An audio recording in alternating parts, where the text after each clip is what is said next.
Star Wars: The Rise of Skywalker is directed by J.J. Abrams and is the final chapter in the Star Wars saga. Wow. There was a big hype for this movie. I really liked this movie. It was a mixed response. A lot of people don't like it. There's people who hate it, are mixed, and love it. I'm probably on to the person who loves it. I really like this film. And this is an in-depth review, so I'll be going through pretty much the entire movie. Not frame by frame, of course, but the entire story, so there'll be heavy spoilers if you haven't seen it yet, which I think you should see it. But so the film starts off with Kylo Ren just killing all these people. And I didn't know this at first, but he was doing that on Mustafar. And he was trying to get the Emperor's Wayfinder, which is the key to find the planet where the Emperor is living on, called Exegol. And then when he gets it, he goes to the Emperor, and the Emperor's all zombie looking, and it's so cool. And he even reuses the line, "The dark side is a path to many ways some consider to be unnatural." And when he says unnatural, the light flickers like he's almost a horror movie villain. That's quite cool. Then he says to Kylo Ren to kill Rey. I really like that plot, because you find out later that he doesn't want Kylo Ren to kill Rey, because Rey is the Emperor's granddaughter, which is a big thing, which I think that's cool. Some people would say that that means that only Palpatines and Skywalkers can save the galaxy. I don't think it means that. It's just another bloodline, that's all. After that, it goes to Finn and Poe, who are traveling in the Millennium Falcon to this ice place. They transmit, there's been a message transmitted to them from a spy from the First Order, who later you find out is General Hux, which was cool. I do think General Hux's character was kind of wasted in the film. But after that, they find the message, and it confirms that the Emperor is back. Because in the opening crawl, it says in the voice of the Emperor, there was this like speech sent to the entire galaxy. And yeah, so then this message from the General Hux confirms that the Emperor is back. So I thought we already confirmed that, but I guess it confirms it for them.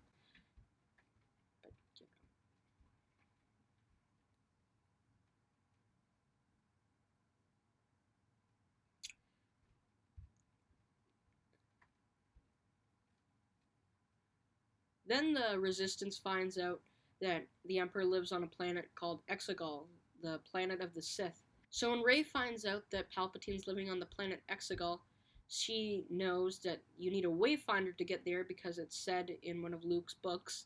So she travels to a planet with Finn and Poe and C-3PO and BB-8 and Chewie to find a clue to the Wayfinder.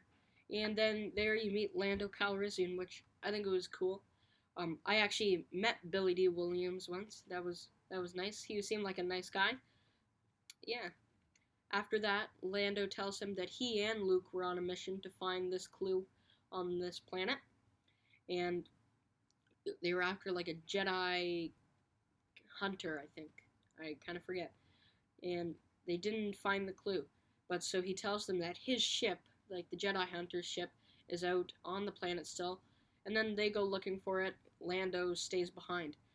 They go find it. They find a clue in this hole, and there's like this giant worm, and stuff happens. It's cool stuff. Rey force heals the worm, so the worm likes her and leaves, so they can get out of this pit. And before that, there was a battle with some flying stormtroopers, which is new.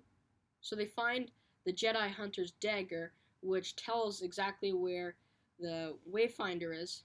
And C-3PO can't read it because it's in Sith, and he is not allowed to read in Sith. So they go to this other planet called Kijimi, where this guy called Babu Freak, who's quite cute, I really like that character, makes C-3PO read it for them, and then his memory is erased. Later on, R2-D2 brings his memory back, though, so that's good.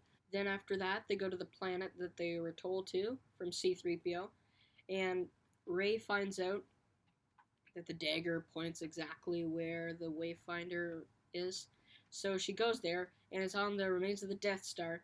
Finds the Wayfinder. Kylo Ren's there. He breaks the Wayfinder. Tells her the only way you'll get to Exegol is with me.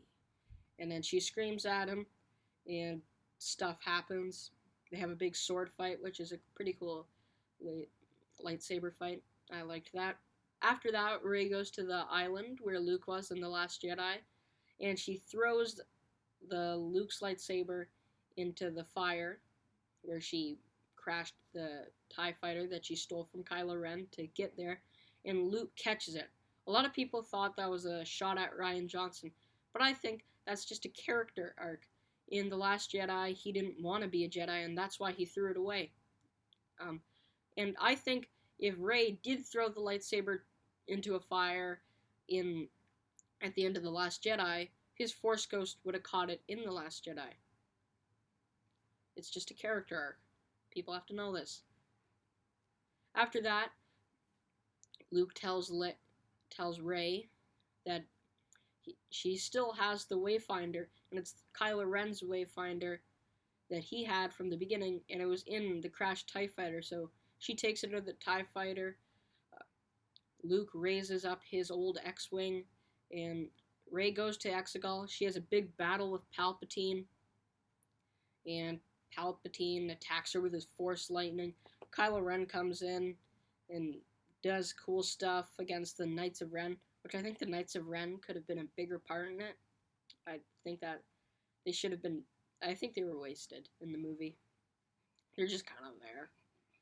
But, so Kylo Ren gets in, and then Palpatine takes their power so he can become a full, powerful Emperor again. And then he throws Kylo Ren into a pit, and you think he's dead, but he's not dead. There is a lot of back and forth in this. Rey kills Kylo Ren at one point, then he's dead, she heals him, then he dies again, then he comes back, and then he dies. It's a lot of back and forth. So then after that, Rey gets up, uses her lightsaber to deflect his Force lightning, and then Palpatine says, "I am all the Sith." And Rey says, "And I am all the Jedi." And grabs Leia's lightsaber, which I forgot to mention, because Luke gave that to her when they were on the planet. And she uses the second lightsaber and deflects the Force lightning, and it makes him shrivel up like the bad guys at the end of Indiana Jones. And then Palpatine dies. Then Rey kind of dies. Kylo Ren comes back and heals her, and she's alive again, and they have a kiss on the lips. I'm not a big fan of that. Then Kylo Ren dies, and he fades away. After that, they go through a lot of cool moments. They go to Cloud City, and you see them celebrating because the Star Destroyers are falling down, and they go to the planet where the Ewoks are. I kind of forget where that was. After they celebrate back at the Rebel base, Rey goes to Tatooine and buries Luke and Leia's lightsaber, and you find out that she's made her own lightsaber, which is yellow, which I think is cool to have that in a live-action film. And then she talks to someone, and that person asks, "Who are you?" She says, "I'm Rey." "Rey who?" "Rey Skywalker." And then she goes out and looks at the two suns with BB-8, and then credits. Overall, I really liked this film, and this wasn't a very in-depth review, but it's in-depth enough to tell the entire story. But so I liked this film, and overall, I'd give it a 9. Well, thanks so much for watching, and we'll see you next time.